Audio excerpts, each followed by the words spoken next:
मोहसिन नकवी को सेनेट के नशे से नाअहल करार देने की दरखास्त समाअत के लिए मुकर्रर। कायम मुकाम चीफ जस्टिस शिदात अली खान कल बतौर एतराज केस की समाअत करेंगे। खैबर पख्तूनख्वा में रवा साल इंतहाई मतलूब 10 दहशतगर्द गिरफ्तार। ऑपरेशन के दौरान 8 मारे गए। CTD ने 55 दहशतगर्द हमले नाकाम बना दिए।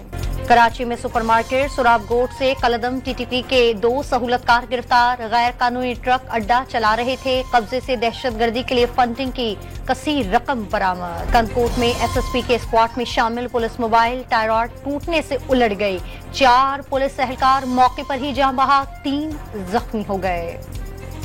भारत 17 साल बाद एक बार फिर T20 का आलमी चैंपियन बन गया। फाइनल में भारत के 170 रन के जवाब में जनूबी अफ्रीका 169 रन बना सकी। जसप्रीत बुमराह, अर्शदीप सिंह और हार्दिक पांड्या ने 2-2 विकेटें हासिल की। कोहली मैच और बुमराह टूर्नामेंट के बेहतरीन खिलाड़ी करार पाए।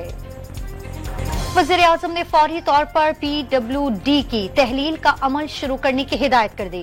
पाकिस्तान के मौशी हालात मुल्की खजाने को नुकसान पहुंचाने वाले इदारों का मजीद बोझ बर्दाश्त करने के मुतहम्मिल नहीं हो सकते। वज़ीर आज़म का इजलास से खिताब। बलूचिस्तान में बारिश के दौरान हादसात में बच्चों समेत 7 अफराद जाँ बहक। 258 मकानों को नुकसान पहुंचा। 29 मवेशी हलाक। 300 एकड़ फसलें तबाह। कमिश्नर कराची स्पोर्ट फेस्टिवल के तहत साइकिल रेस 30 से ज्यादा साइकिलिस्ट ने शिरकत की।